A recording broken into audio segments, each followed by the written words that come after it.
Hello.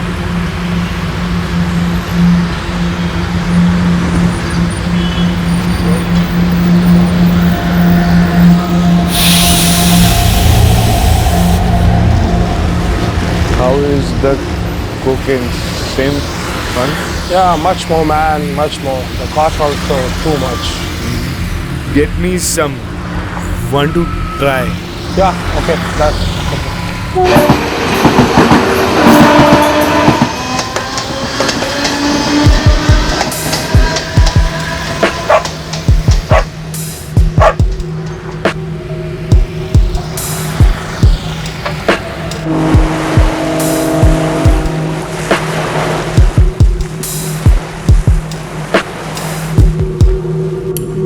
साल 2012 में मुंबई में ड्रग कार्टेल से जब्त किए गए ड्रग्स की कीमत करीब 2 करोड़ 20 लाख थी, जो साल 2013 में बढ़कर लगभग 14 करोड़ हो गई। ये तो वो ड्रग्स थे जो बरामद किए गए थे। कितने ड्रग्स बेचे गए, कितने खरीदे गए, कितने लोगों ने ड्रग्स का इस्तेमाल किया और नशे की हालत में उन्होंने कैसे इंसानियत को शर्मिंदा किया, ये दिल दहला देने वाली कहानी है।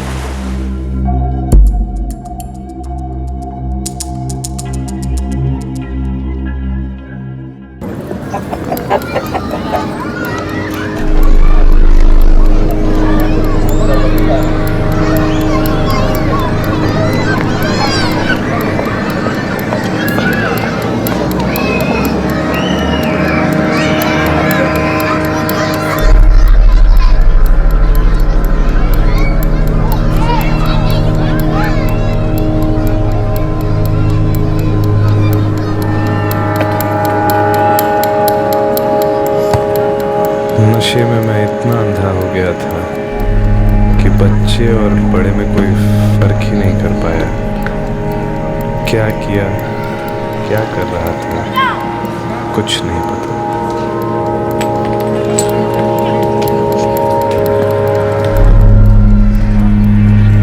सुनो जी? तुम आलिया हो ना? जी।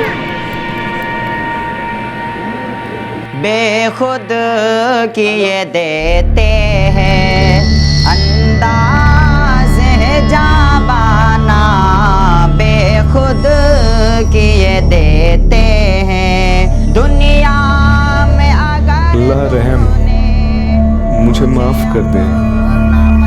मुझे मेरी गलती का एहसास है, मुझे माफी चाहिए। मैं कसम खाता हूँ कि ऐसी हरकत दोबारा नहीं करूँगा।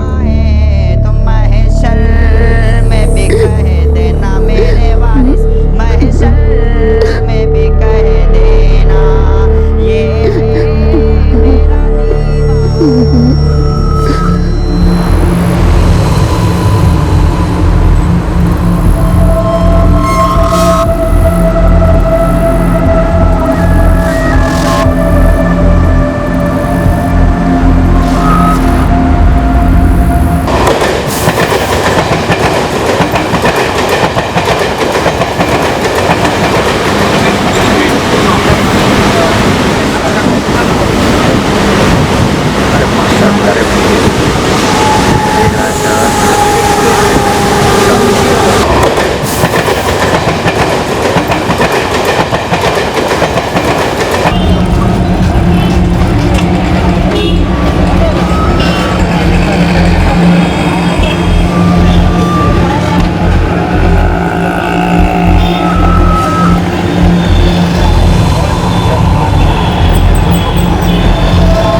ये जब हमारी रगों में दौड़ता है तो इसका सबसे पहले असर हमारे दिमाग पर, हमारे जहन पर होता है। और जब एक बार जहन मर जाए तो इंसानियत को मरते ज़्यादा वक्त नहीं लगता। सही गलत का कोई फर्क नहीं रह जाता, कोई कुछ नहीं सोचता।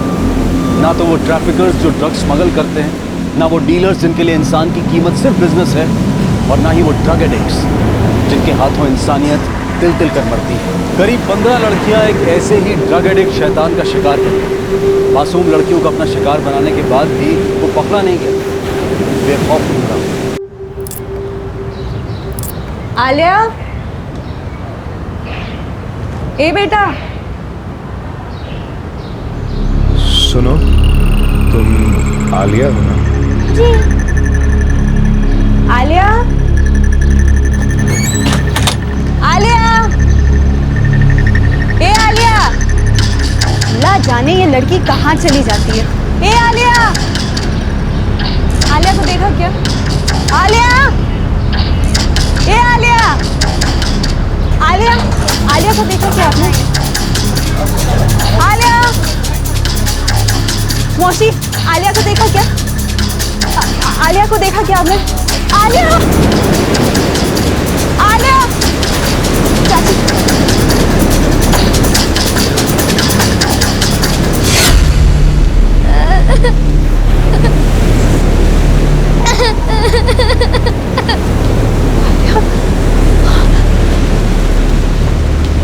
आलिया, कहाँ है तू?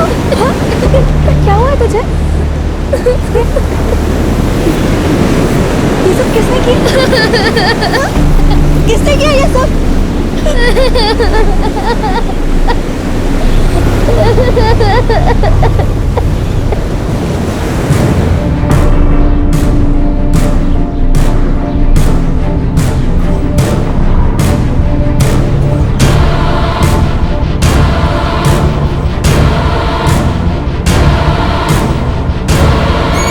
बच्ची कुछ बता नहीं रही है। लेकिन उसे हुआ क्या है? अल्लाह जाने क्या हुआ है, लेकिन जो भी हुआ है ना, बहुत गलत हुआ है।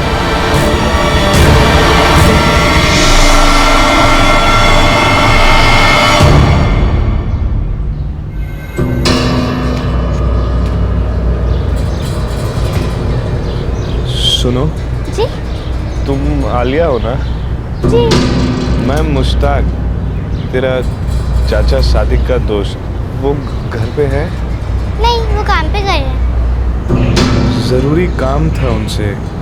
अच्छा, मैं तुम्हें अपना नंबर देता हूँ, तुम अपने चाचू से कहना कि वो मुझे फ़ोन कर लें। ठीक है।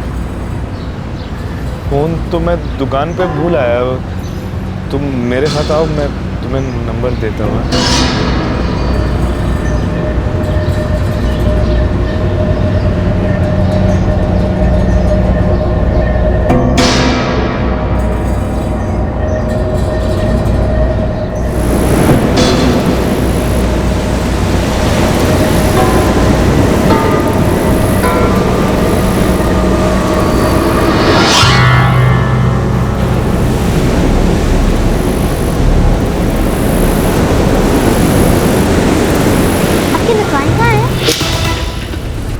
या अल्लाह, मैं क्या मुंह दिखाऊंगा अब्दुल भाईजान को। वो हमारे भरोसे पर अपनी लड़की को हमारे पास छोड़ के गए थे। लेकिन बताना तो पड़ेगा ना। वो भी बच्ची है, सिर्फ 10 साल की तो है। तुम देखना, वो धीरे धीरे सब भूल जाएगी।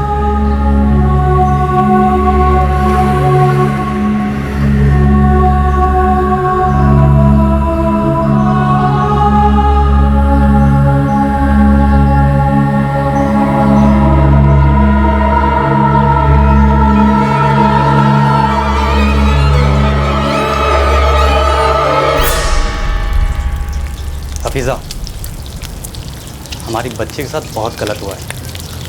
हमें कुछ भी करके उस कमीनों को सज़ा दिलवानी ही होगी। हम ऐसे हाथ पर हाथ रख के तो नहीं बैठ सकते। ये आज हमारी बच्ची के साथ हुआ है, कल किसी और की बच्ची के साथ होगा।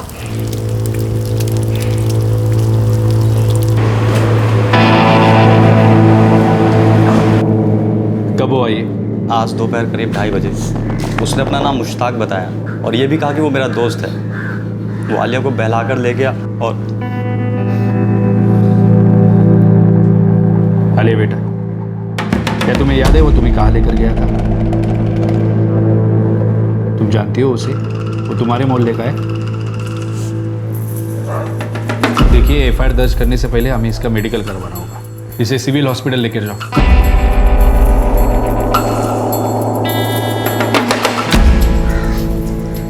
नहीं साहब, मुझे कुछ नहीं पता। मैंने आलिया को देखा तक नहीं। मुश्ताक नाम के किसी आदमी को जानते हो? कोई हो जो इस मोहल्ले में रहता हो? नहीं साहब। मैं किसी मुश्ताक को नहीं जानता।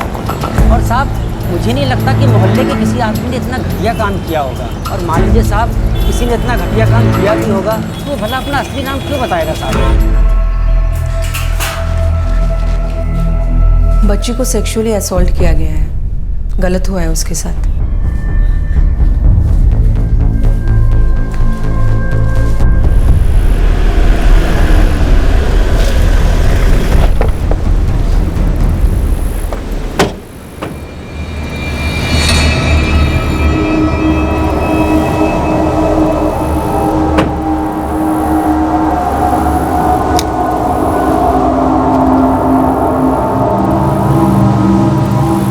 बेटा बता सकते हो कहाँ लेके गए?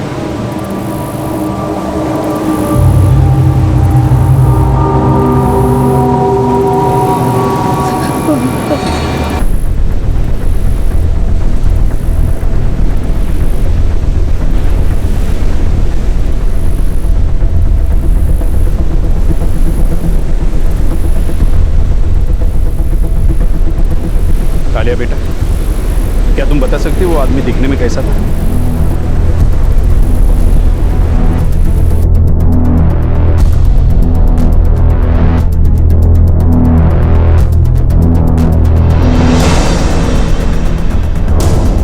सर वो ठीक से उस आदमी का हुलिया नहीं बता पा रही।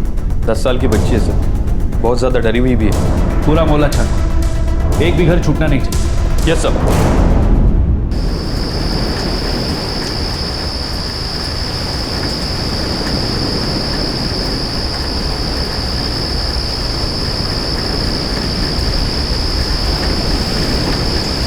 नहीं साहब, मैं किसी मुश्ताक को नहीं जानता।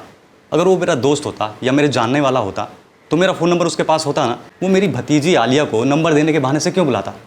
हो ना हो साहब, उसने ये सब कुछ बहुत सोच समझ कर किया है।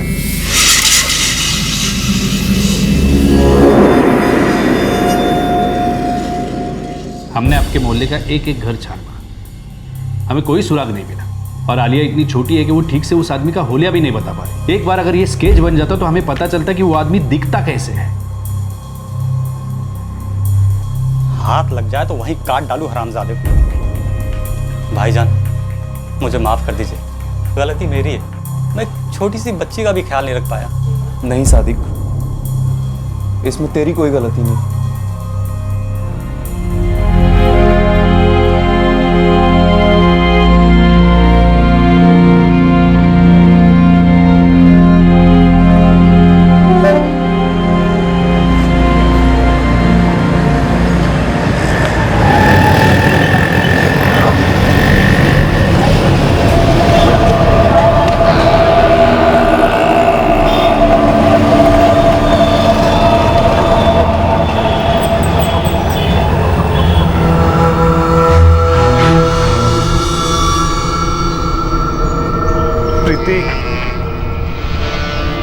जी? तुम उमेश पवार की बेटी हो ना? हाँ। मुझे लगा था। मैं हरीश सिंह हूँ, तुम्हारे पापा का दोस्त। वो किधर है? पापा तो भी काम पर होंगे। तुम उनको मेरा नंबर दे दोगी क्या?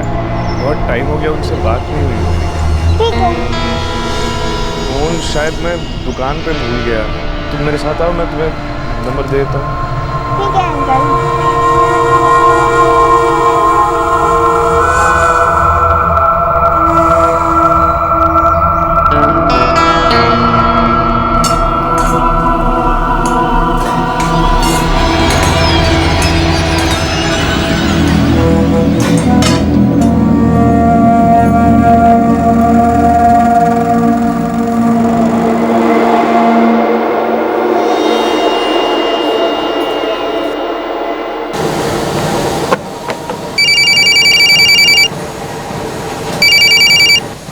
हाँ बोलो। अच्छा क्या हुआ? अहो प्रीति अभी तक क्लास से वापस नहीं आई है।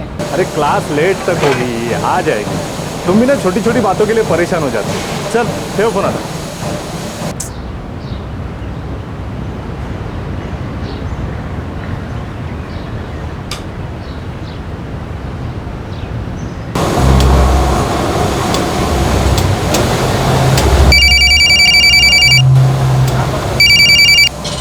हेलो, क्या मैं उमेश पवार से बात कर रहा हूँ? हाँ जी, आप कौन?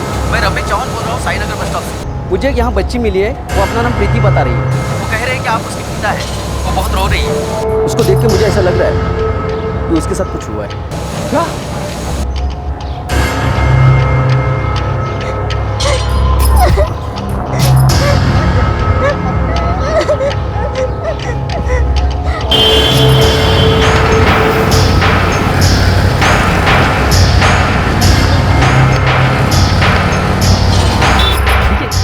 पापा जल्दी आएंगे। पापा आएंगे।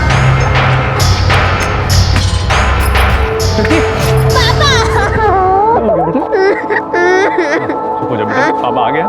क्या हुआ? बता मुझे बेटा, क्या हुआ तुझे? क्या हुआ? मेरा नाम रमेश है। मैं यहाँ से गुजर रहा था तभी इसको देखा। अरे हो बाबा, कामच है हो, कामाची डिलिव्हरी टायमार कर. आम्ही करतो तुला फोन. क्या हो बेटा, क्यों रो रही हो?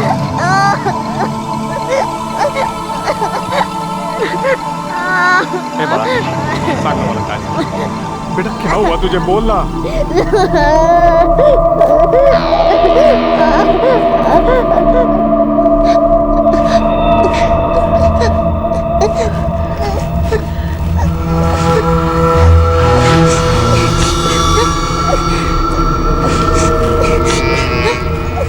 बेटा हमें बताओ क्या हुआ तुम्हारे साथ, और वो आदमी हरीश कहाँ लेकर गया था तुम्हें?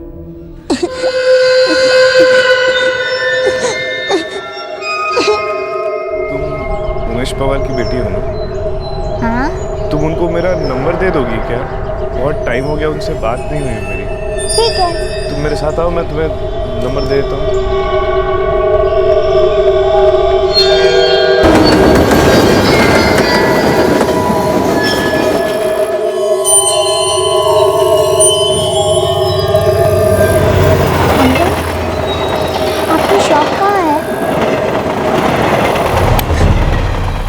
ये क्या है अंकल?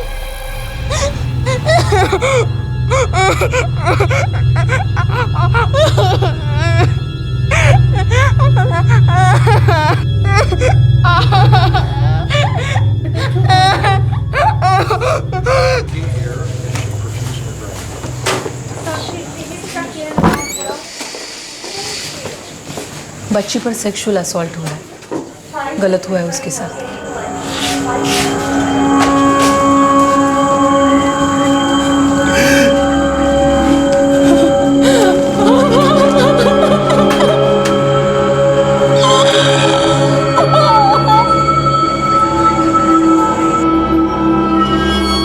उस आदमी ने अपना नाम हरीश बताया था. मैं हरीश सिंह हूँ, तुम्हारे पापा का दोस्त. और उसने कहा कि मैं उसका नंबर बाबा को दे दूं, लेकिन मुझे पता नहीं था कि वो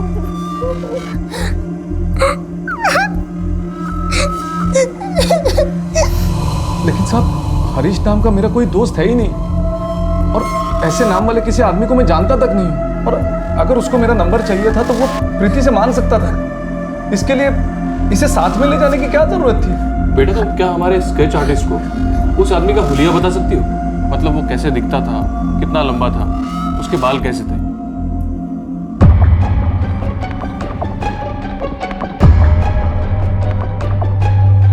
उसकी सिर्फ एक आंख थी और दूसरी आंख सफेद थी.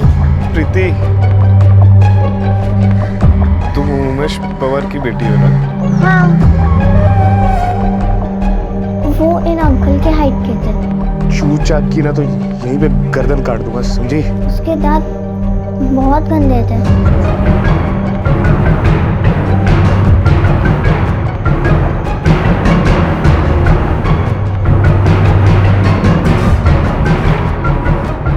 बेटा क्या हुआ, ऐसा दिखता था?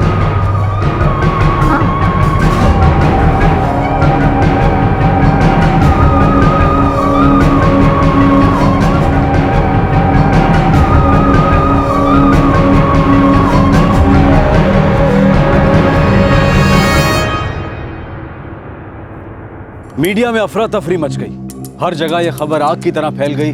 पुलिस सख्ते में आ गई. पिछले कुछ महीनों में छोटी बच्चियों के साथ मोलेस्टेशन के और भी मामले सामने आए, जिनका अभी तक कोई सुराग नहीं मिला था. सर ये केस एलसी मार्ग में हुआ था जनवरी में।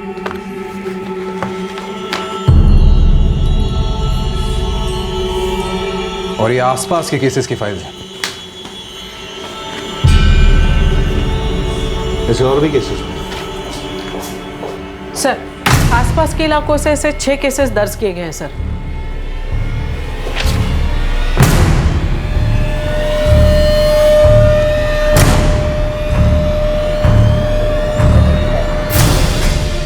ये तो सब वही केसेस है जो दर्ज किया गया। वो आदमी अभी तक पकड़ा नहीं गया। आई एम श्योर कि ऐसे बहुत सारे केस होंगे जो अभी तक रिपोर्ट नहीं लिखवाए गए। समाज में शर्मिंदगी की वजह से कई माँ बाप ऐसे केसेस रिपोर्ट करवाने से कतराते हैं। सर 2 केसेस में हमें क्लियर स्टेटमेंट मिला है। एक तो 13 साल की बच्ची प्रीति के केस में और ये एलसी मार्ग पे रहने वाली 10 साल की आलिया उसके केस में। इन दोनों केसेस में साथ में एक ही तंत्र इस्तेमाल किया सर। मैं मुश्ताक, तुम्हारे चाचा सादिक का दोस्त। मैं हरीश सिंह हूँ, तुम्हारे पापा का दोस्त। सर उसने इनसे कहा कि उनकी फैमिली मेंबर्स का दोस्त है और नंबर देने के बहाने नहीं ले गया सर। और दोनों केसेस में उस आदमी ने लड़कियों को नाम से बुलाया, आलिया और प्रीति। तुम आलिया हो ना? जी। प्रीति? जी। आलिया के केस में तो लोकल पुलिस ने पूरा मोहल्ला छान मारा और प्रीति के केस में लोकल पुलिस ने सारे बिल्डिंग वालों और आसपास के सभी लोगों से पूछताछ की। सर मुझे क्या लगता है कि ये किसी सीरियल क्रिमिनल का काम है जो घूम घूम कर छोटी उम्र की बच्चियों को टारगेट कर रहा है। ऐसे घिनौने अपराध करने वाला आजाद घूम रहा है। किसी भी हालत में हमें उसे पकड़ना होगा। आखिरी बार ऐसी शर्मनाक घटना कुर्ला में हुई थी सर। जितनी जल्दी हो सके केस क्रैक करो, जितनी फोर्स चाहिए लगा दो, हर हिस्ट्री शीटर से पूछताछ करो, कुछ भी कर लेंगे, इस आदमी को पकड़ो। सर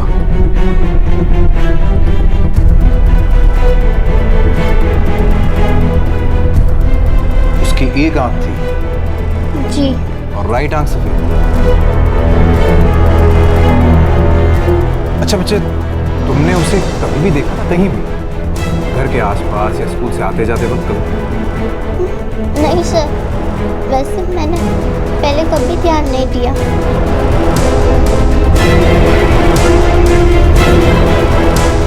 बेटा यही वो सुनो, तुम आलिया हो ना? सारे पुलिस स्टेशंस में चेक करो। पास्ट में हुए मोलेस्टेशन केसेस के सारे हिस्ट्री शीटर्स की डिटेल्स चाहिए मुझे। Okay sir. सर हमें अलग अलग जगहों पर अपनी टीम्स भेजनी चाहिए, खासकर सुनसान इलाकों, क्योंकि दोनों केसेस में एक ही पैटर्न, मुजरिम सूनी जगहों पर बच्चियों को अपना निशाना बनाता है। सर हमें पब्लिक प्लेसेस पर भी अपनी पैनी नजर रखनी चाहिए। जनरली ऐसे केसेस में मुजरिम या तो ड्रग एडिक्ट होता है या फिर शराबी होता है। राइट। इससे पहले कि वो किसी और को अपना निशाना बनाए, हमें उसे दबोचना होगा।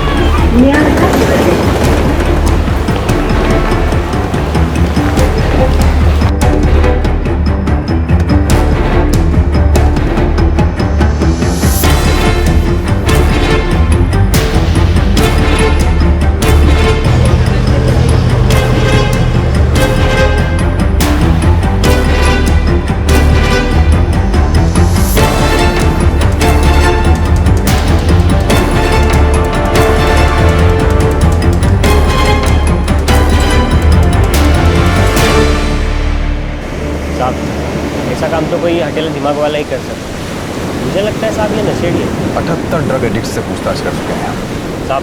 आप सीधा ड्रग सप्लाई की चेन पे हाथ मारें, मैं यहाँ बाहर वालों पे हाथ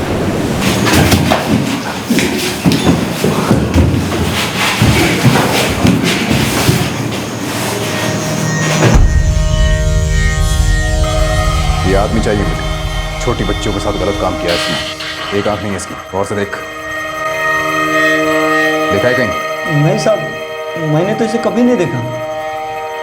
साहब मैंने भी कभी इसे ड्रग्स नहीं बेचा। साहब यहाँ ड्रग्स का बहुत बड़ा नेटवर्क है। अगर ये नशा करता होगा तो किसी से भी ले सकता है। किससे लेता होगा ड्रग्स? अब ये मुझे क्या मालूम साहब। फॉरनर गैंग भी इस धंधे में घुसा हुआ है। कहाँ मिलेंगे ऐसे गैंग?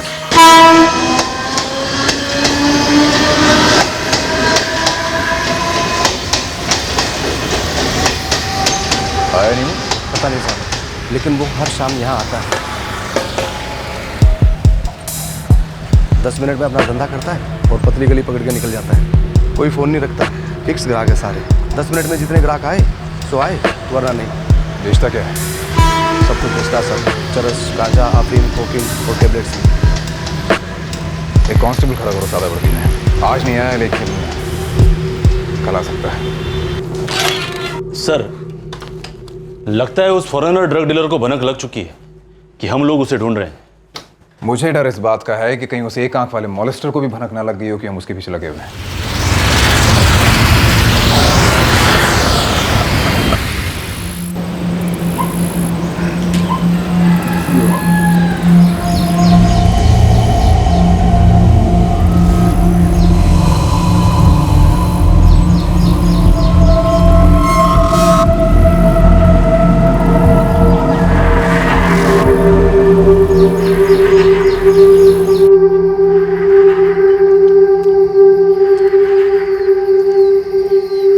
बेटा चावल लेना। नहीं चाचू।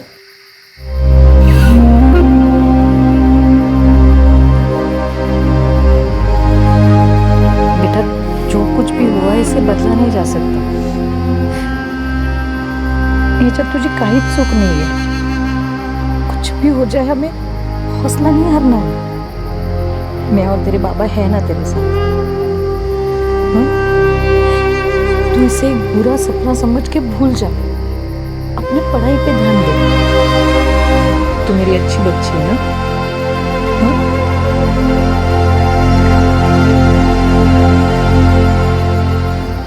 पुलिस की बहुत कोशिशों के बाद भी वो एक आंख वाला दरिंदा आजाद घूम रहा था। उसके बारे में कुछ पता नहीं चल पा रहा था, ना तो उसका नाम और ना ही कोई और पहचान।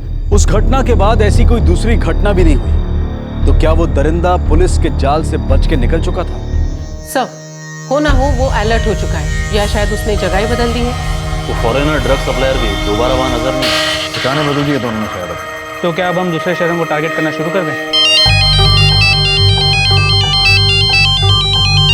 जग्गू है। हाँ जग्गू बोल। साहब पता चल गया साहब, सब उसको गोटी बुलाते हैं क्योंकि उसकी एक गोटी जैसी दिखती है। असली नाम क्या है? अशफाक शमीम। एक ड्रग डीलर से इसकी कुंडली मिली है साहब। ये शमीम छोटी मोटी चोरियां करता है, मोबाइल, चैन और ये सब बेचकर ड्रग्स के लिए पैसे जुगाड़ करता है। ड्रग डीलर का नाम? साहब अपने नेटवर्क है, आगे काम आएगा, वहाँ हाथ मत मारो। ठीक है। अशफाक शमीम पूरा नाम मिल गया इसका। अगर छोटी मोटी चोरियां करता रहा है तो किसी ना किसी पुलिस स्टेशन में इसका रिकॉर्ड भी होगा। Find out.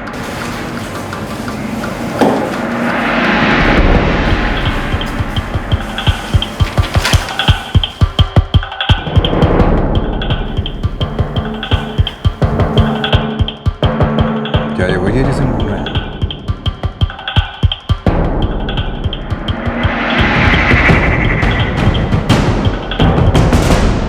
कोई तो ठिकाना होगा इसका। खोद डालो, बाहर निकालो साले को।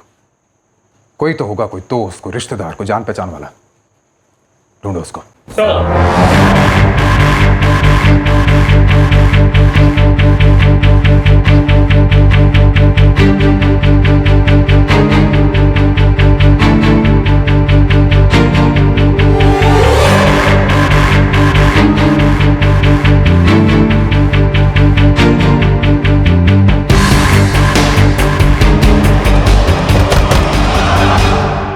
हाँ साहब, इसकी माँ और भाई दोनों मोहसिन चाल के 32 नंबर खोली में रहते हैं। हाँ अभी आपको घर पर ही मिलेंगे।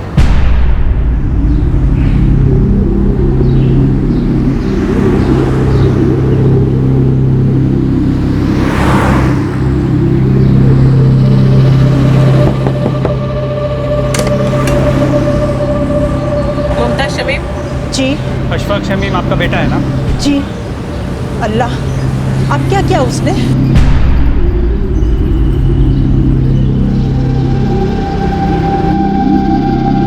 हर बार अशफाक की गलतियों के लिए पुलिस हमें पकड़ती है। मैं तो तंग आ गई उससे। साहब हम तो अशफाक से मिलते तलक नहीं। हमें तो ये भी नहीं पता कि वो कहाँ है, क्या कर रहा है। काफी अरसे पहले ही हम लोगों ने उससे हमारे सारे रिश्ते तोड़ दिए हैं साहब। साहब, एक माँ का कलेजा जलता है जब उसका बेटा उसके पास नहीं होता, लेकिन मैं एक ऐसी माँ हूँ जिसने अपने बेटे को धक्के देके घर से बाहर निकाल दिया। वो इसी लायक था साहब। बहुत बुरा इंसान है। ना तो खुद सुकून से जीता है और ना ही हमें जीने देता है। ए मुमताज, साजिद, हमें अशफाक चाहिए हर हालत में। अगर वो हमें नहीं मिला ना तो तुम्हारी तकलीफ और बढ़ जाएगी। पहले ही कौन से कम तकलीफें हैं जिंदगी में। हाँ साहब, बड़ी मुश्किल से गुजर बसर होता है और ऊपर से अशफाक की वजह से और परेशान हो गए। हर बार चोरी वो करता है और पुलिस हमें पकड़कर बंद कर देती है। थक गए हैं साहब। वो तो पलट के हमारी तरफ कभी देखता भी नहीं कि हम जिंदा हैं कि मर गए। हाँ, बस जब उसके पास पैसे खत्म हो जाते हैं तो ही उसे हमारी याद आती है। साहब, नशे का आदी है ना। साहब, मैंने खुद अपने भाई को 2 बार पकड़वाया था, लेकिन पुलिस उसे बार बार छोड़ देती है और फिर तलवार हमारे सर घूमती रहती। उसने छोटी बच्चियों के साथ गलत काम किया है। हमें अशफाक चाहिए हर हालत में। अगर वो नहीं मिला तो समाज की और बच्चियों के साथ भी यही कर सकता है। पता नहीं कौन से गुनाहों की सजा दे रहा है अल्लाह, जो ऐसा बेटा दिया। जिंदगी जैसी भी मिली उसे अच्छी बनाता, काम करता, लेकिन नहीं, गलत चीजों में ही दिलचस्पी थी उसकी। तो क्या करते साहब, एक दिन मन मार के घर से निकाल दिया। आप ही बताइए साहब, क्या करती मैं? सब मुझे गाली देते हैं, परवरिश को गाली देते हैं। मैं क्या कर सकती हूँ साहब? मैं अपने बच्चे को समझा सकती हूँ, मार के फटकार के उसे सीधे रास्ते पर लाने की कोशिश कर सकती हूँ, लेकिन बच्चा फिर भी न माने तो मेरा क्या कसूर साहब? मैं क्या करूं? कैसे समझाऊं उसे कि जब लोग उसकी वजह से मुझे गाली देते हैं तो मुझे कैसा लगता है? उसके सारे गुनाहों की जिम्मेदार दुनिया मुझे ही मानती है, मुझे ही मानती है।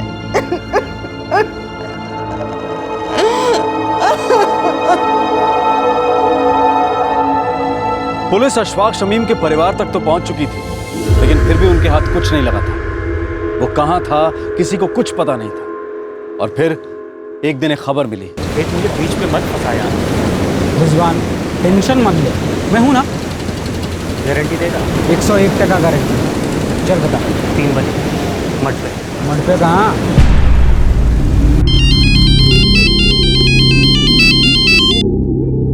आ जग्गू बोल। साहब, शमीम मिल जाएगा। कहाँ है वो? बताता हूँ साहब, पर मेरे नेटवर्क की गर्दन मत तोड़ना साहब। तो बोल तो। मैंने गारंटी दी है साहब। जग्गू, कहाँ आएगा शमीम?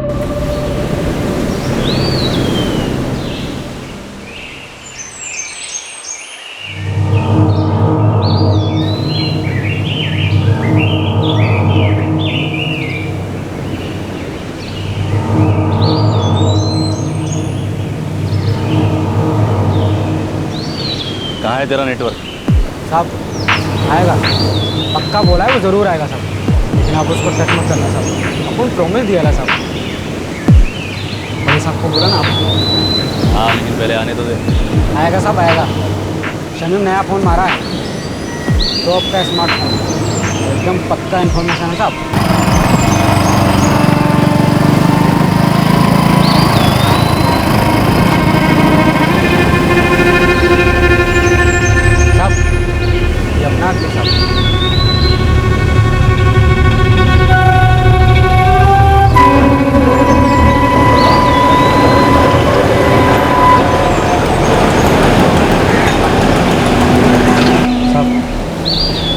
यही सब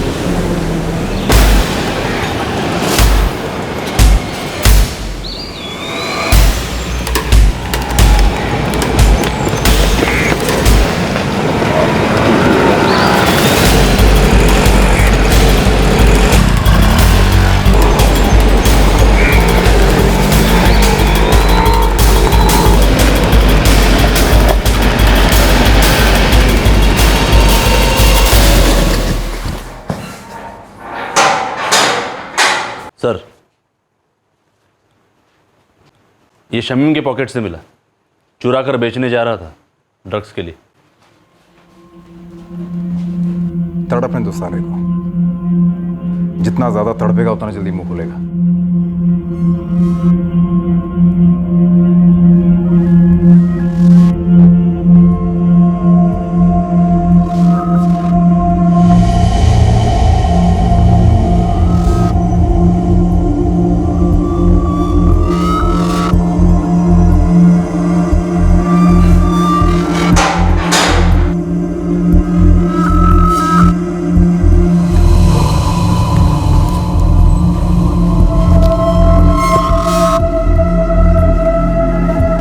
जितना टाइम लेना है तुझे तू ले, मैं इंतजार करूंगा तेरे बोलने का।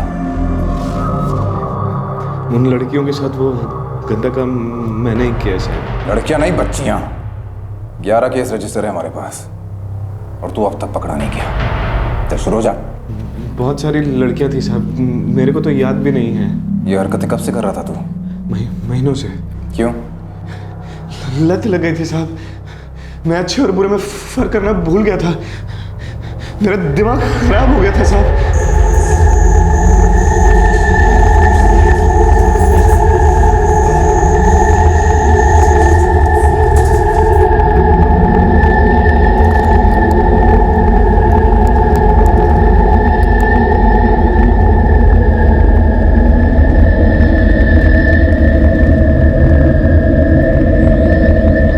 शमीम भाई, आज तो बड़ा तगड़ा हाथ मारा है।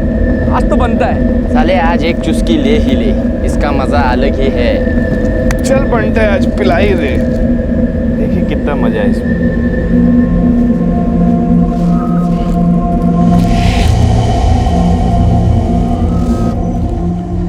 मजाक मजाक में नशे की आदत लग गई साहब, और एक बार जब नशे की आदत लग गई तो बॉडी को बार बार नशे की जरूरत महसूस होने लगी साहब। How is that cooking? Yeah, much more man, much more.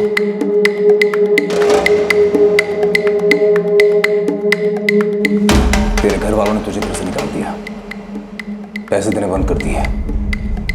कहां से लाता था ड्रग्स के लिए पैसे?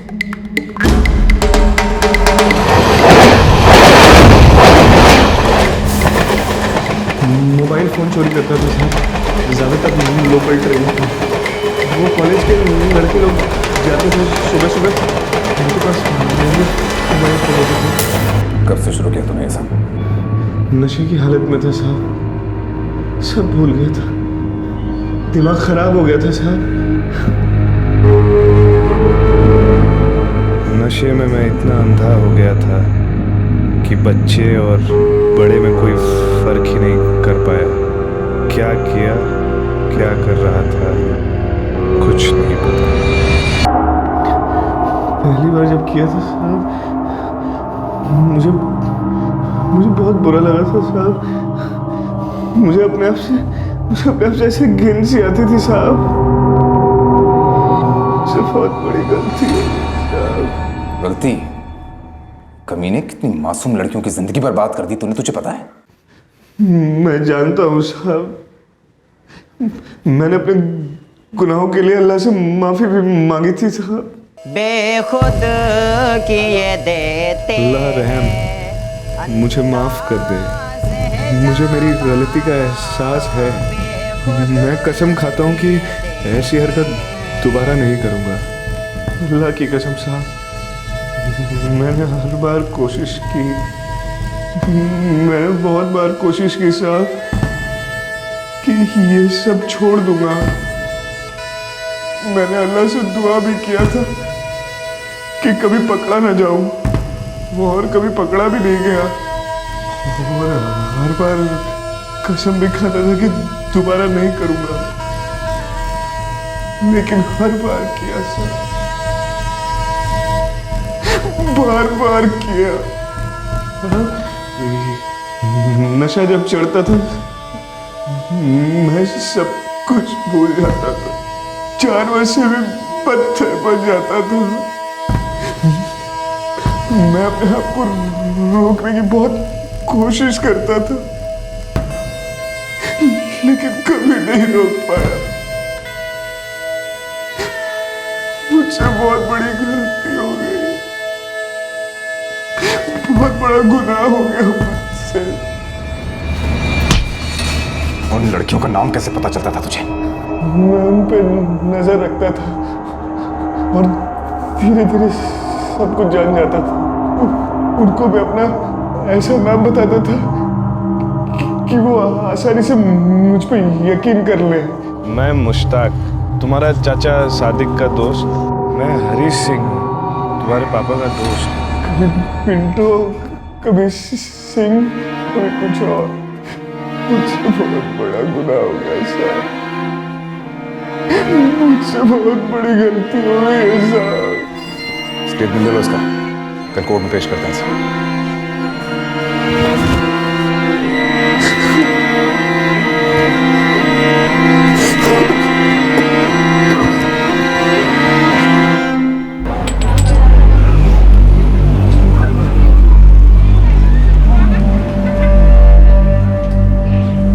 एक बार, बस एक बार पुलिस उससे मिलने दे, वहीं गाड़ दूंगा हरामजादे को। नहीं, आप ऐसा कुछ भी नहीं करेंगे। अल्लाह उसको उसकी किए की सजा जरूर देगा।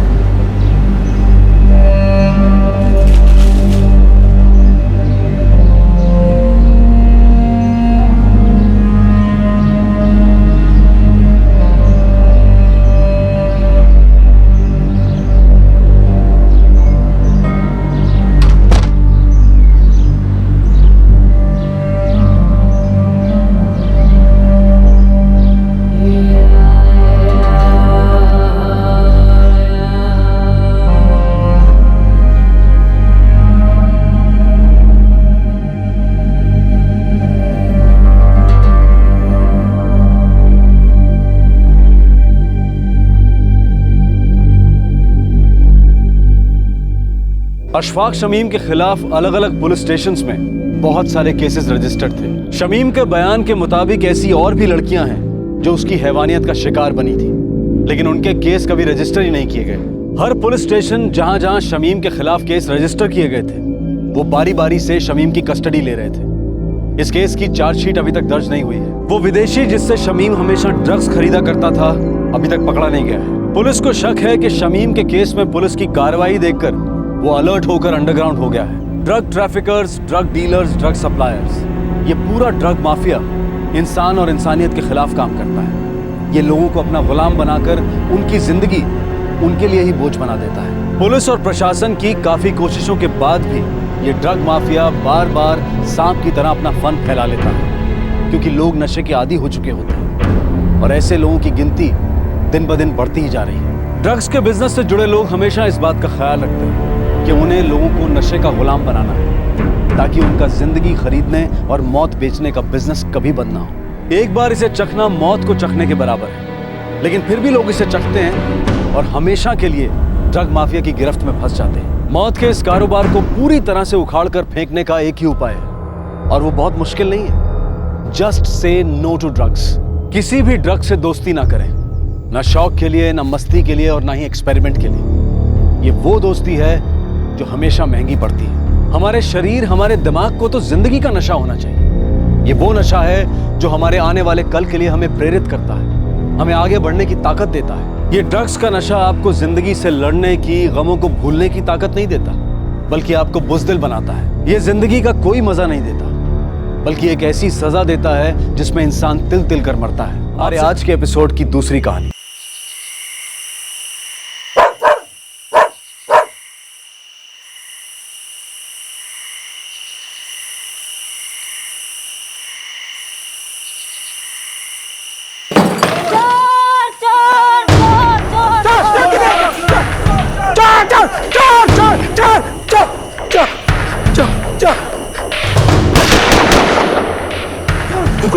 ठीक है तुसी तो एक कर्ज की नहीं आगे मैंने की बता कितना आ गया।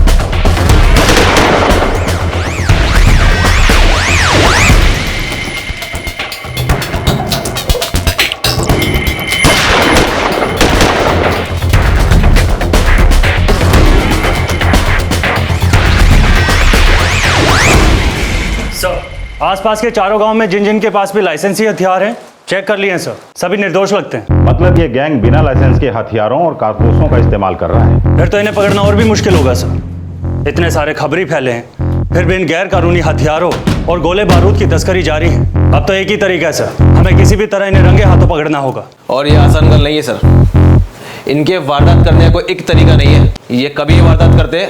8 महीने हो गए हैं इनके स्टैंडअप को चलते, 15 डकैतियां और सारी की सारी एक ही तरह से अंजाम दी हुई, एक ही मोडस ऑपरेंडी, बंदूकें चमकाना, लोगों को डराना, लूटना और भाग जाना। किसी के पास तो इनकी कोई खबर होनी है।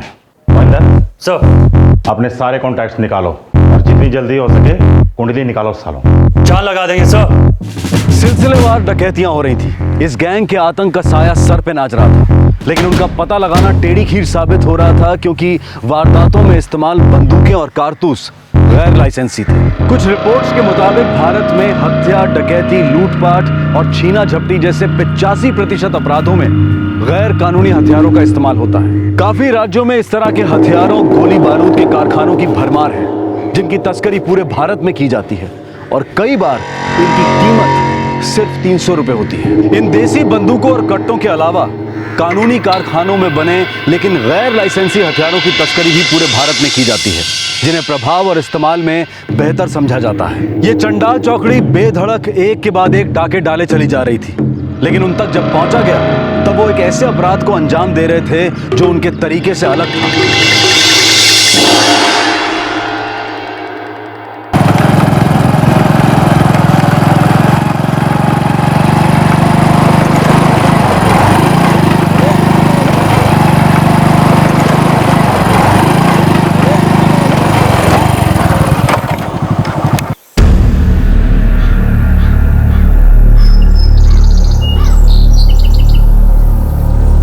और की महेंद्र पुत्र, आज फिर नाइट ड्यूटी? हाँ दाऊ जी।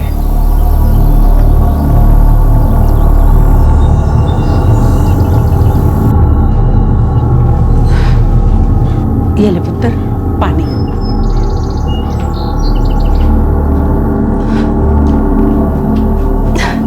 कब तक गुस्सा रखेगा पुत्र? अब थूक दे। मेरा गुस्सा थूक देने से ताया की नीयत नहीं बदल जानी बीच। देख पुत्र, तेरे बाबूजी के गुजर जाने के बाद उन्होंने तुझे और गुरलीन को बाबूजी की तरह ही रखा है। गुरलीन के ब्याह की सारी जिम्मेदारी उन्होंने उठाई थी। सारा वसूल तो कर लिया ना।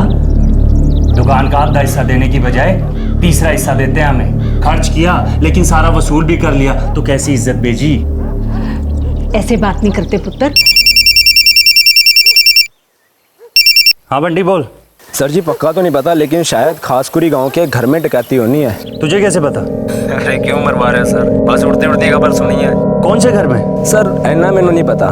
ठीक है। क्या हुआ पुत्र? कुछ नहीं बीजी, काम का फोन था।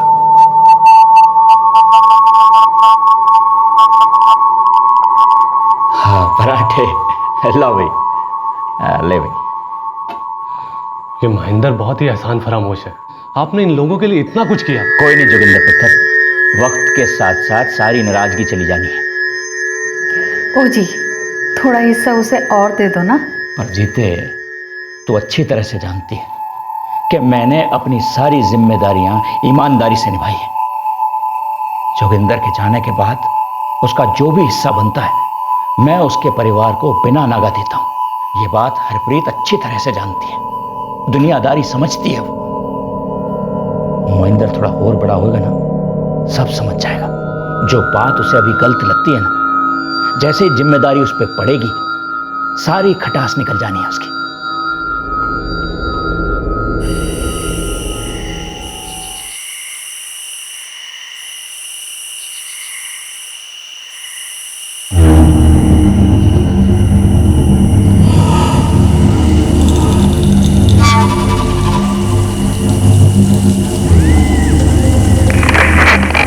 हम यही इंतजार करेंगे। हम पोजीशन में, लेकिन खबर पक्की है ना?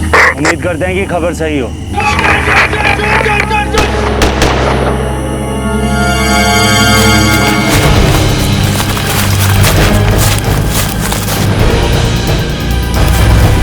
रुक जाओ, रुक जाओ। रुक जाओ, भागने मत देना इनको, गोली मार दूंगा। रुक जाओ, रुक जाओ।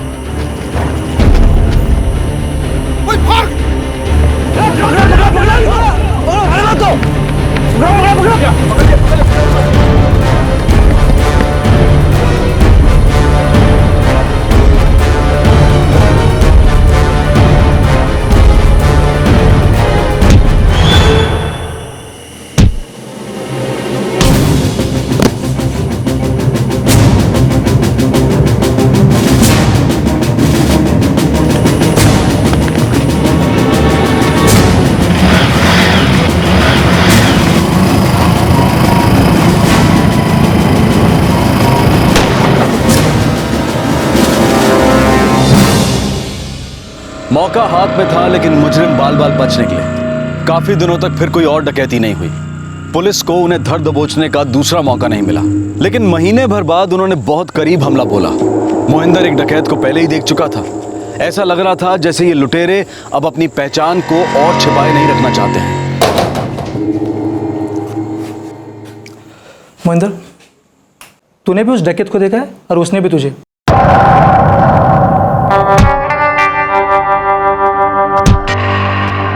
अब थोड़ा संभल के रहना तू।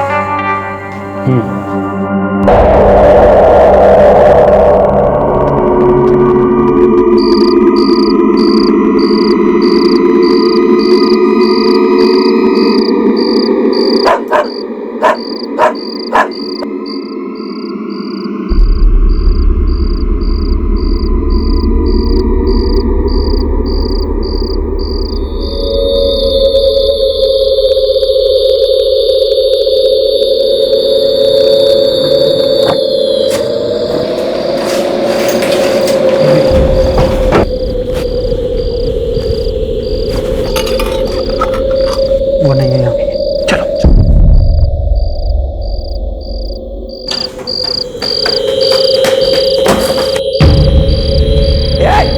कौन है? चोर, चोर, पकड़ो, पकड़ो। कौन है तुम लोग? कौन है तुम लोग? गोली मत चलाना।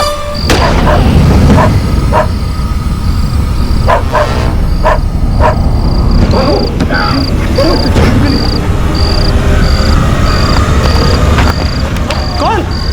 बाबूजी, बाबूजी,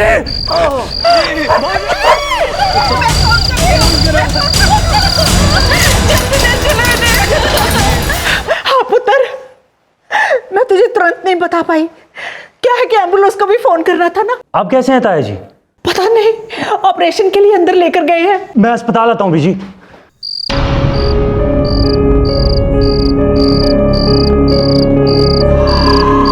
घर से जो भी लूटा था यहीं छोड़कर भाग गए। चरणपाल की हालत कैसी? सर हॉस्पिटल से खबर आई है, हालत अभी भी नाजुक है। उस पर 2 गोलियां चलाई गई। सर चरणपाल का भतीजा मोहिंदर दुमका पुलिस स्टेशन में कांस्टेबल है। इन चारों डकैतों को पकड़ने के लिए जो टीम बनाई गई वो भी उसमें है। पिछली डकैती में इनका एक साथी मोहिंदर के हाथ लगते लगते रह गया था। वो फिर उन्होंने इसके घर पर ही धावा बोला, बदला लेना। तू आ गया पुत्र। तेरे ताया जी की हालत तो अभी भी बहुत नाजुक बनी हुई है।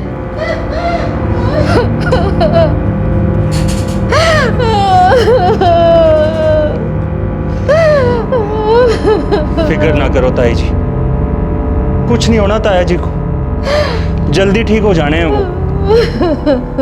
रब पे भरोसा रखो ताई जी।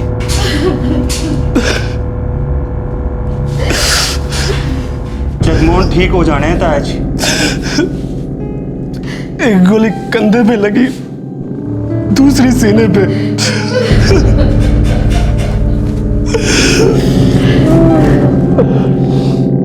वो पक्का मेरे वास्ते ही आए साथी। मैं छड्डांगा नहीं उन्होंने जगमोहन। मोहिंदर तुम चिंता मत करो, तुम हमारे डिपार्टमेंट के हो। हम पूरा जोर लगा देंगे इन लोगों को पकड़ने के लिए। लगता है तुमसे बदला लेने के लिए क्या है ये इन लोग? सर मैं 8 महीने से इन लोगों के पीछे पड़ा। उनमें से एक तो मेरे हाथ में आकर फिसल गया। वो लोग डर गए होंगे क्योंकि तुमने उन्हें देख लिया था। वो बदला तो तुमसे लेने आए थे, तुम्हारे ताया जी बेकार में उनका शिकार हो गया। सब पिछली सारी डकैतियों में तो सिर्फ लोगों को डराने के लिए हवा में गोलियां चला देते। इस बार कुछ अलग किया है। सर मैं इसकी इन्वेस्टिगेशन टीम में रहना चाहूँगा। मोहिंदर, धोखा थाने की टीम में तुम पहले से ही हो जो उनको पकड़ने के लिए बनाई गई थी। देखो, इमोशनल मत हो, यकीन करो अमर, वो लोग हमारे हाथ से बच नहीं पाएंगे। सर मुझे बहुत बुरा लग रहा है, सिर्फ मेरी वजह से ताया जी इतनी तकलीफ झेल रहे हैं।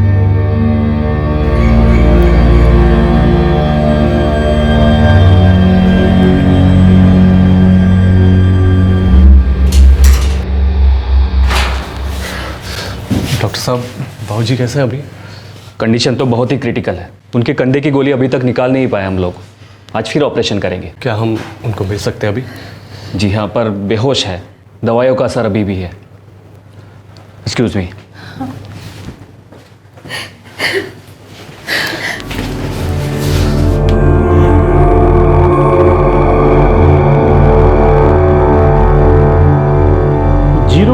.36 बोर बुलेट का खोल है ये।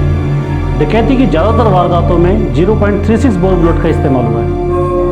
मतलब ये कहना गलत नहीं होगा कि ये भी उसी गैंग का काम है? हम कह तो सकते हैं, लेकिन इस बुलेट के खरीदार तक पहुंचना बहुत मुश्किल है, क्योंकि इस वारदात में और पहले हुई सभी वारदातों में जो हमें बुलेट मिले हैं, किसी पर भी हमें लीगल सप्लायर की छाप नहीं मिली। ओ यार, तेनों तो पता ही है, लावारिस बंदूकें और गोलियों के मालिक को ढूंढना बड़ा ही टेढ़ा काम है। वो प्रेशर है वीरे, वो प्रेशर है। पुलिस वाले के घर हमला होया है। वो भाई, ये जितने भी सप्लायर होते हैं ना, इनके साथ काम करने वाले लोग पुलिस के बहुत करीबी होते हैं। इन्हीं लोगों की निगरानी में सप्लायर्स और ग्राहकों के बीच बिजनेस होता है। वो नहीं है, ये तो मधुमक्खी के छत्ते बीच हाथ डालने वाला काम। कुछ भी एक कनेक्शन ला के देंगे। चल, कोशिश करता हूँ। एक सप्लायर का लिंक मिल जाए साहब, उसके बाद मैं कुछ ना कुछ जानकारी तो ला ही दूंगा साहब। धर्म, तुझे क्या लगता है किसी पुलिस वाले का कनेक्शन हो सकता है इस लिंक से? साहब मुझसे पूछ रहे आप? साहब काम बहुत मुश्किल है, एक दिन का टाइम दो साहब मुझे, मैं कुछ ना कुछ तो निकाल ही लाऊंगा साहब। सर, दुमका पुलिस ने लाइसेंसी हथियार स्कैन किए हैं, लेकिन कोई सुराग नहीं मिला। सर, इसमें बिना लाइसेंस वाले हथियार और कारतूस इस्तेमाल हुए, लेकिन हाँ, देसी कट्टे नहीं थे। सर, गोलियां तो कहीं और से स्मगल होती हैं, उनका यहाँ पे रिकॉर्ड नहीं होता है, और यहाँ पर लीगल हथियार बनाने वाले भी काफी हैं, लेकिन यहाँ पर अपराधों में जो ज्यादातर बंदूकें इस्तेमाल होती हैं वो बिना लाइसेंस वाली होती हैं। अच्छा मोहिंदर, उसका चेहरा हल्का सा भी याद नहीं है तुम्हें? सर मैंने याद करने की बहुत कोशिश की, रात का टाइम था ना सर, अंधेरा बहुत था, इसलिए कुछ साफ दिखाई नहीं दी।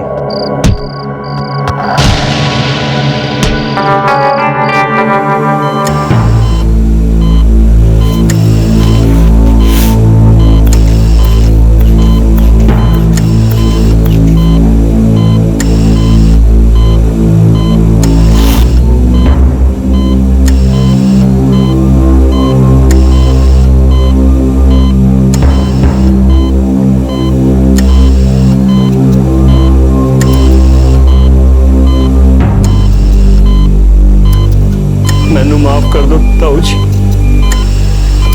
माफ कर दो मैनू।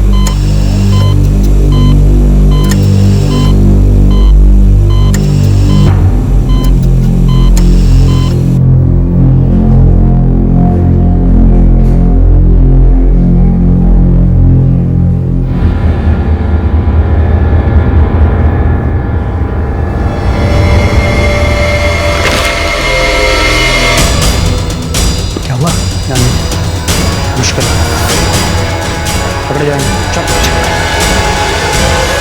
जो डकैत अब तक सिर्फ लूटपाट कर रहे थे, दहशत फैला रहे थे, अब एक कत्ल की कोशिश में भी उनका हाथ था, लेकिन लग रहा था कि शिकार ठीक से उनके निशाने पर बैठ नहीं रहा था। पुलिस उनके पीछे पड़ी थी, चूहे बिल्ली का खेल चले जा रहा था, पर जहां वो हमला करना चाह रहे थे, क्या उनकी उस अगली कोशिश से पहले वक्त रहते पुलिस उन तक पहुंच पाएगी? अरे यार, मुझे नहीं फंसना है यार इसमें। मेरी गारंटी कुंदन, कुछ नहीं होगा तुझे, नहीं फंसेगा तू। हाँ, तो तू पहले क्लियर कर लेना, साला ऐसा ना हो मैं दोनों तरफ से फंसूं। इधर पुलिस भी मुझ पर गोली चलाए, उधर मेरा लिंक भी मुझे मार डाले। कुछ नहीं होगा, बोला ना, मैं क्या पहली बार काम पे लगा हूं। अच्छा चल ठीक है, फिर मिलता हूँ मैं।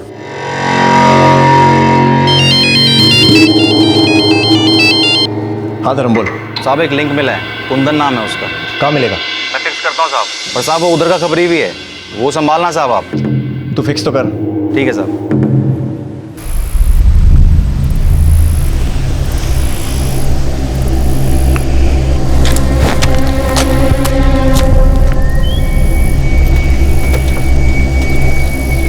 श्रीकांत साहब। कुंदन। जी साहब। 4 लोग 8 महीने से लूटपाट मचा रखे हैं। देखिए साहब, मैं आपको ये तो नहीं बता सकता कि ये लोग कौन हैं, क्योंकि मैं इनको जानता नहीं हूँ। हाँ, लेकिन मैं एक कारतूस के धंधे करने वाले के साथ काम करता हूँ साहब। तो जितना जानता है उतना बता। साहब देखिए, ये जो गैंग वाले लोग होते हैं ना, ये बंदूक तो एक बार खरीदते हैं, लेकिन गोलियाँ इन्हें बार बार खरीदनी पड़ती हैं। और मेरा लिंक गोलियाँ बेचता है थोक में। हाल ही में किसको बेची है इधर? हाल ही में तो नहीं बेची साहब, लेकिन करीब कोई 6 महीने पहले 0.36 बोर की 200 बुलेट बेची थी। डकैती की ज़्यादातर वारदातों में 0.36 बोर का इस्तेमाल हुआ है। इधर चंदवासा गांव में, वो मैंने ही जगह फिक्स की थी वहाँ पे। खरीदी किसने थी? परम बसरा।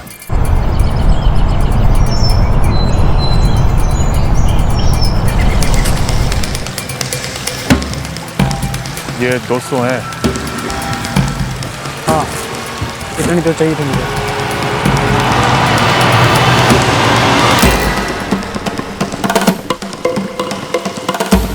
परम बसरा। जी साहब, लेकिन मैं ये नहीं जानता कि उनकी गैंग से है या नहीं। तुम्हारे गोलियों का सप्लायर कौन है? निरंजन ढाका। लेकिन साहब, आप उसको हाथ मत लगाना साहब, वो मेरा लिंक है। ठीक है, मैं इस परम बसरा का पता लगाता हूँ, लेकिन इस बीच अगर निरंजन ढाका कोई भी नई डील करता है तो तू मुझे बताएगा।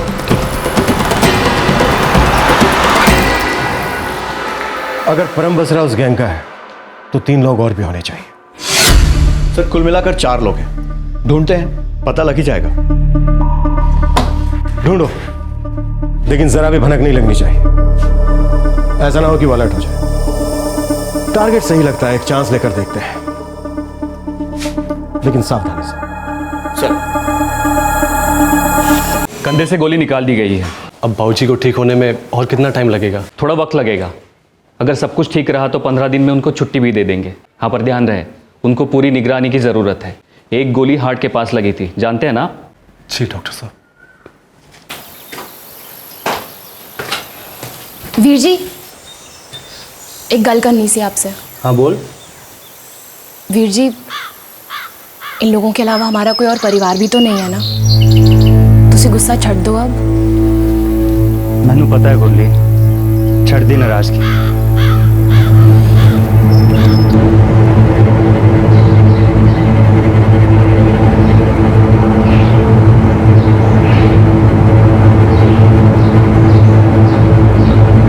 परम डेयरी में काम करता है। 3 दोस्त हैं जी उसके। गुरु सचदेवा जो सब्जी बेचता है,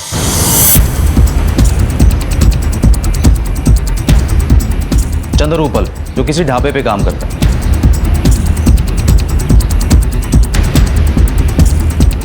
और तीसरा है जी यशपाल जोहल जो चाय का ठिया लगाता है। ये वही लोग हैं, इसका कोई सुराग हाथ लगाते रहे? नहीं साहब, लोकल मार्केट में मैंने बहुत पता किया, इन्होंने कोई सामान नहीं बेचा। अगर ये वही लोग हैं तो जरूर लूट का सामान कहीं बाहर बेचते होंगे। सर, गोलियां तो पक्का इसी परम बसरा ने खरीदी है, और इसके पास कोई लाइसेंसी हथियार भी नहीं है। सराय, एक काम करते हैं, उठा लेते हैं सारा। उठा तो लें सर, एक रिस्क है। क्या? अगर मोटी चमड़े निकला तो कुछ उगलेगा नहीं, बेल पे जल्दी बाहर भी आ जाएगा, और हमारी मेहनत पे सब पानी फिर जाएगा सर जी। फिर तो एक ही रास्ता बचता है हमारे पास, हमें इनके अगले हमले का इंतजार करना होगा, या फिर किसी बड़े कांड में इन्हें रंगे हाथों पकड़ना पड़ेगा। धर्म जी सर। अपने बंदों से कहो कि निगरानी रखें इन पर। मुझे एक एक हरकत पर नजर चाहिए। जी सर।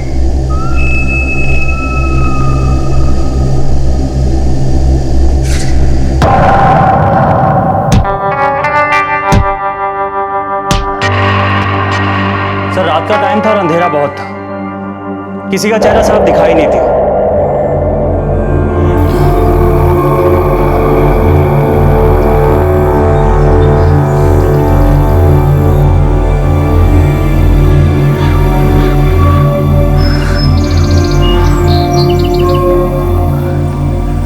वापस घर आकर पुत्र के कितना अच्छा लग रहा है। मैं भी पानी लेकर आती हूँ।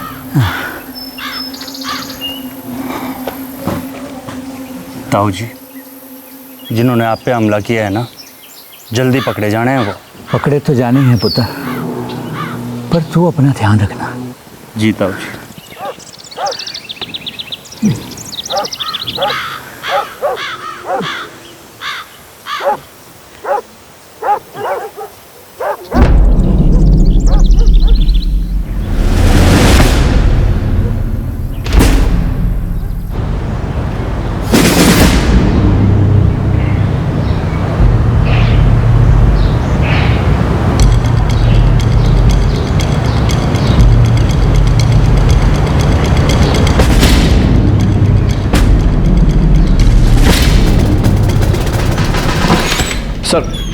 परम बसरा, गुरु सचदेवा, चंदर उप्पल और यशपाल जौहल, चारों पर निगरानी है, लेकिन कोई खास हरकत नहीं है। सराय, मुझे तो शक हो रहा है कि हम सही रास्ते पर हैं भी या नहीं।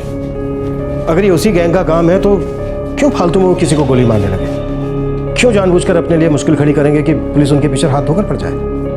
सर, वो आए तो मोहिंदर को मारने थे, जो मिला नहीं और बीच में उसका ताया आ गया। अब ये तो अंदाजा ही है ना सराय, कहीं ऐसा तो नहीं कि चरणपाल का इससे कुछ लेना देना हो?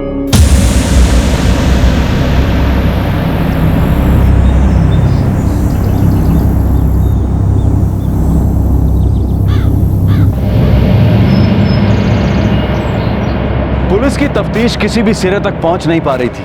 पुलिस के पास संदिग्ध अपराधी तो थे, लेकिन उनके खिलाफ सबूत एक भी नहीं था। इस बीच गैंग ने अपने हमलों में कमी कर दी थी। करीब 2 महीने गुजरे और एक अहम जानकारी पुलिस के हाथ लगी। साहब, पक्का पता नहीं, लेकिन परम बसरा हो सकता है। कितनी डील होनी है वो मालूम नहीं साहब, लेकिन निरंजन ढाका ने कच्चा घोड़ा गांव के भारी इलाके में मुझे हरी झंडी बताने को बोला था। अगर मैंने बोला कि सब सेफ है तो कल 12 बजे डील पक्की। ठीक है, हम लोग पहुंच जाएंगे। हाँ साहब, लेकिन मुझे और निरंजन ढाका को कुछ नहीं होना चाहिए। ओए, तो फिक्र न कर।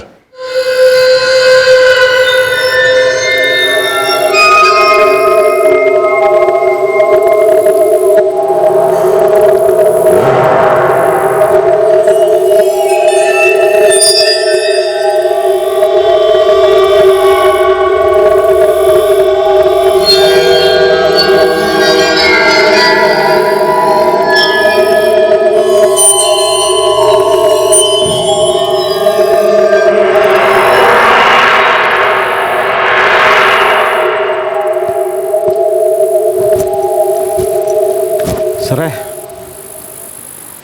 12 तो बज गए। The number you have called is switched off.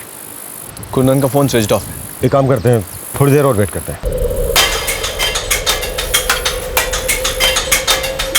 The number you have called is switched off.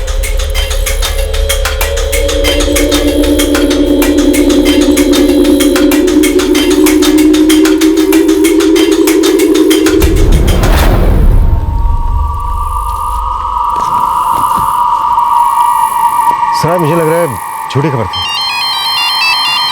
Kundan का फोन। कुंदन, किधर है तू? हम लोग तेरा वेट कर रहे हैं। हाँ साहब, डील हो गई साहब। क्या? जी हाँ, वो निरंजन ने लास्ट टाइम पे जगह बदलने को कहा, मैं कुछ नहीं कर सका साहब। परम बसरा ही था ना? जी जी, गोलियां परम बसरा ने ही खरीदी।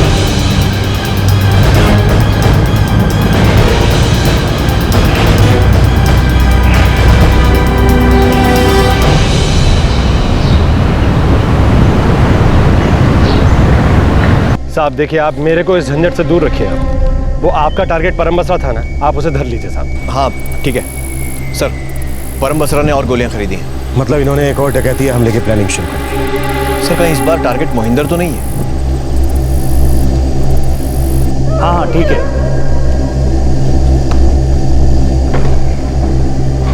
एक खबर मिली है, लेकिन कच्ची पक्की है। पता लगाकर इन्फॉर्म करता हूँ सर। कवर की जरूरत पड़े तो बताना। सर,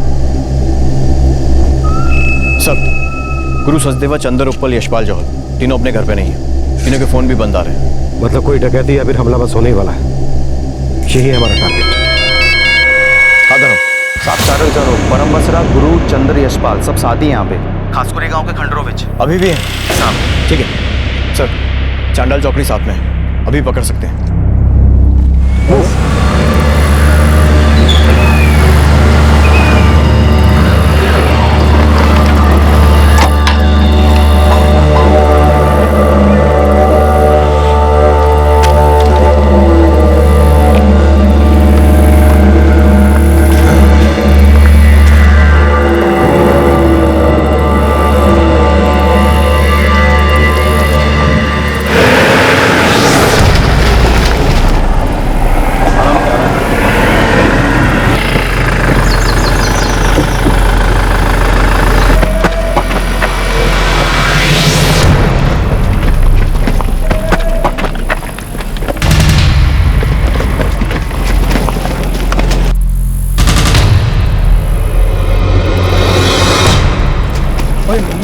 टाइम कौन सा ठीक रहेगा?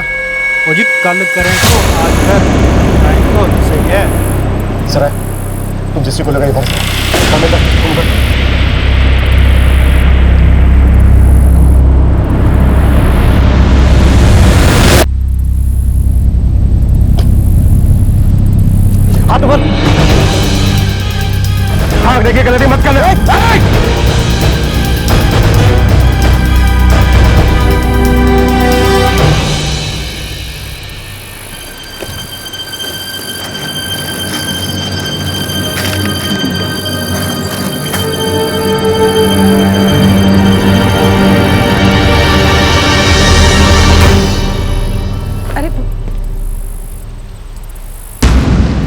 महेंद्र, तू यहाँ इन लोगों के साथ क्या कर रहा है? सर मुझे खबर मिली थी कि ये लोग यहाँ हैं। तुझे इन्फॉर्मेशन मिली है और तू हमें बिना बताए यहाँ आया? पीआई गौरव से बात हुई थी सर मेरी। लगता तो नहीं है कि तू इन्हें यहाँ गिरफ्तार करने आया। कुछ और ही खिचड़ी पक रही थी। जांच टीम को लगा कि दाल में कुछ काला जरूर है। मोहिंदर वहां पर चारों डकैतों के साथ पाया गया था और साफ जाहिर था कि वो वहां पर उन्हें पकड़ने के लिए नहीं आया था। तो फिर वो वहां क्यों आया था? अरे पुत्र, कितने जा रहा है तू? जी पुलिस स्टेशन जा रहा हूँ। महेंद्र उन लोगों के साथ ही है और वो लोग तो कुछ और ही बता रहे हैं। आता हूँ। सत श्री अकाल साहब। सत श्री अकाल। जगमोहन, मोहिंदर के साथ तुम्हारी या तुम्हारे पिताजी की कोई अनबन थी क्या? थी तो सही, लेकिन इस हमले से पहले थी। उसके बाद तो जी सब ठीक हो गया था। किस बात को लेकर थी अनबन? जी वो महेंद्र को हमेशा लगता था कि हम उसके और उसकी माँ के साथ कोई धोखेबाजी कर रहे हैं। हमारी किराने और परचून की दुकान है जिसको पहले मेरे बाबूजी और जोगिंदर चाचा महेंद्र के पिताजी मिलकर चलाया करते थे। 7 साल पहले जोगिंदर चाचा जी गुजर गए। उसके बाद मेरे बाबूजी महेंद्र और उसकी माँ को दुकान की कमाई का कुछ हिस्सा देते हैं, लेकिन महेंद्र को लगता है कि ये हिस्सा बराबर का नहीं है, ये उसके साथ धोखेबाजी है। साहब आप ही बताओ कि ये हिस्सा बराबर का कैसे दें, क्योंकि दुकान का पूरा काम तो मैं और बाबूजी मिलकर संभालते हैं। लेकिन साहब आप ये सब कुछ क्यों पूछ रहे हो? और आप मुझे महेंद्र की कौन सी बात बताने वाले थे? देखो जगमोहन, हमने महेंद्र को उस गैंग के साथ पकड़ा है जो तुम्हारे घर में घुसा था, जिन्होंने तुम्हारे पिताजी पर गोली चलाई। ऐसा नहीं है कि वो चोरी करने आए थे और गलती से गोली चल गई। वो तुम्हारे पिताजी को मारने ही आए थे।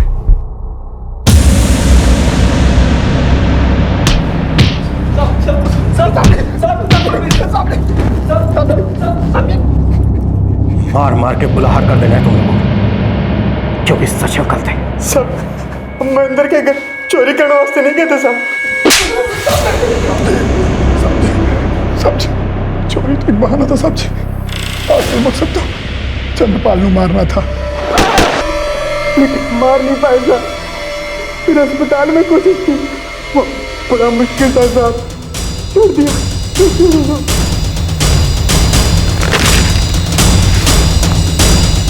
क्या हुआ? मुश्किल है। फिर हमने सोचा कुछ टाइम चुपचाप बैठना चाहिए। अभी अभी हम लोग चरणपाल को उसके घर जाके मारने का सोच रहे थे साहब।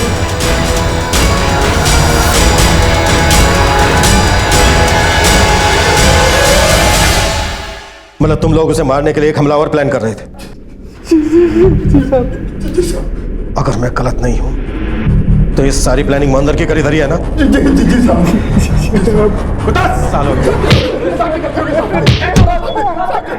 महेंद्र ने किया ये सब?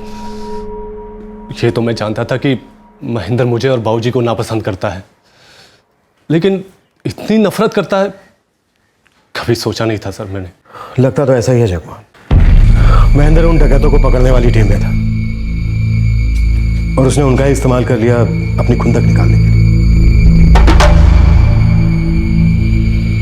ये नहीं हो सकता सर, हमें भी पहले यही लगा था, लेकिन उन चारों डकैतों ने खुद कबूला है। जब महेंद्र को उन चारों डकैतों की तस्वीरें दिखाई थी तो उसने जानबूझ के एक को भी नहीं पहचाना था।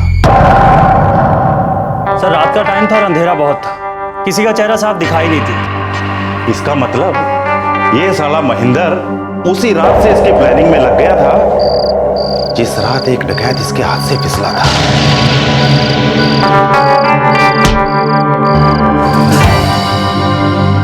उन चारों ने कबूल कर लिया है कि तूने ही अपने ताया को मारने की उन्हें सुपारी दी थी।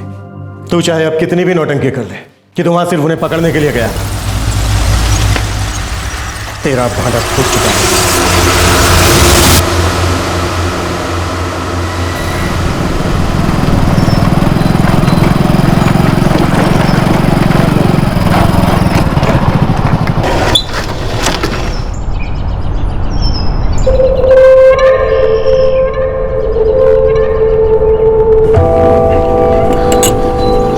चाय देनी है? जी साहब।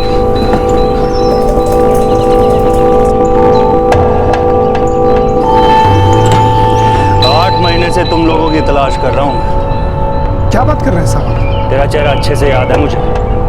तू उन 4 डकैतों में से एक है ना? जी तो एक मामूली चाय वाला। तुझे घसीट के ले जाकर खाल उधेड़ूंगा ना तेरी, तो तू सब कुछ सच सच उगल देगा। पर मैं ऐसा कुछ करूंगा नहीं। अगर तू वही करे जो मैं कहूं, वो भी चुपचाप। पल्ले पैगी गल। और कौन कौन है तेरी गैंग में?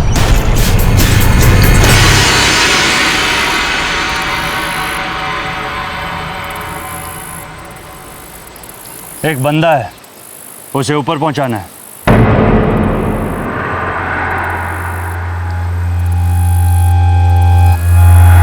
नहीं साहब जी, हम तो जी छोटी मोटी लूटपाट करते हैं, मारने का काम मारा नहीं है जी। पकड़ के बंद कर दिया ना तो इतना टूटोगे कि जीना मुश्किल हो जाएगा तुम लोगों का। बस काम ऐसे करो कि लगे आए थे लूटपाट करने, गोली चल गई और बंदा ऊपर। मैं तुम लोगों में से किसी का नाम भी जाहिर नहीं होने दूंगा। बड़ा खतरनाक काम है जी। हमें क्या तुम लोगों के पास कोई चारा नहीं, मना तो तुम लोग मुझे कर नहीं सकते, लेकिन फिक्र मत करो, कुछ ना कुछ जरूर दूंगा, लेकिन काम होने के बाद, समझ गए? उड़ाना किसको है जी? हाँ, मैंने अपने ताऊजी को मरवाने की कोशिश की, लेकिन बच गए वो। मैंने तो दोबारा कोशिश की थी उनको मरवाने की। कब से धोखा देते आ रहे हैं हमें। सब कुछ आगे जाके अपने बेटे को ही तो देने वाले थे। तू तो एक पुलिस वाला था, अच्छी तरह से जानता था कि जुर्म कर कोई बच नहीं सकता। जिन लोगों को पकड़ने के लिए तुझे काम पर लगाया था, तूने उन्हीं लोगों को अपने काम पर लगा लिया।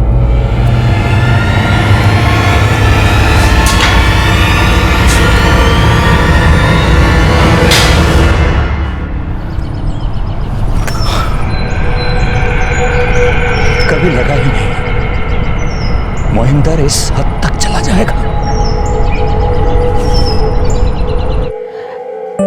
मैं तुझे बार बार समझाती रही, ऐसे फालतू का बैर रखना गलत है पुत्र। ऐसा क्या धोखा दिया तेरे ताया जी ने तुझे? हाँ, उन्होंने तो हमारी देख रेख की है। ताया जी तो अपने पापा जैसे थे वीर जी।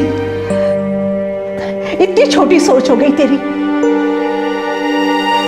तूने अपनी तो इज्जत खत्म की ही, हमारा भी सर नीचा कर दिया शर्म से।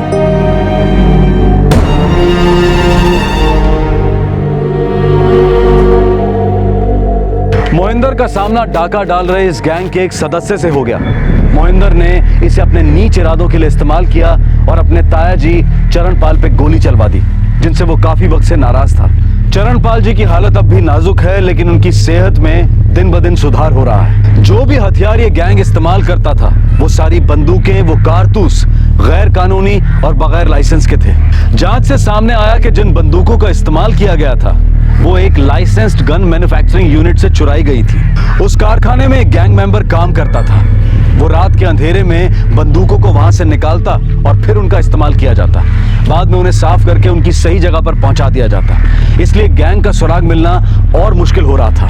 कुछ रिपोर्ट्स के मुताबिक लाखों गैर कानूनी, गैर लाइसेंसी हथियारों का इस्तेमाल पूरे देश भर में अपराध के लिए किया जाता है। ये बंदूकें, पिस्तौलें, कारतूस, गोलियां पूरे देश में तस्करी के जरिए पहुंचती हैं। इनके अलावा बहुत से इल्लीगल हथियार बनाने वाले कारखाने प्रशासन की नाक के नीचे काम करते हैं। क्या ऊपर की रजामंदी के बिना ये कारखाने एक भी दिन चल सकते हैं? मानव तस्करी और ड्रग तस्करी की तरह हथियारों की तस्करी की जड़ें भी पूरी दुनिया में फैली हैं, जिसपे एक बहुत बड़ी इकोनॉमी टिकी है। आपसे फिर मुलाकात होगी क्राइम पेट्रोल दस्तक में एक और नए केस के साथ। तब तक अपना ख्याल रखें, सुरक्षित रहें और सबसे जरूरी सतर्क रहकर एक अच्छे नागरिक का फर्ज अदा करें। जय हिंद। इस तरह के और भी एपिसोड देखने के लिए हमारे चैनल को सब्सक्राइब करें और बेल आइकन दबाना ना भूलें।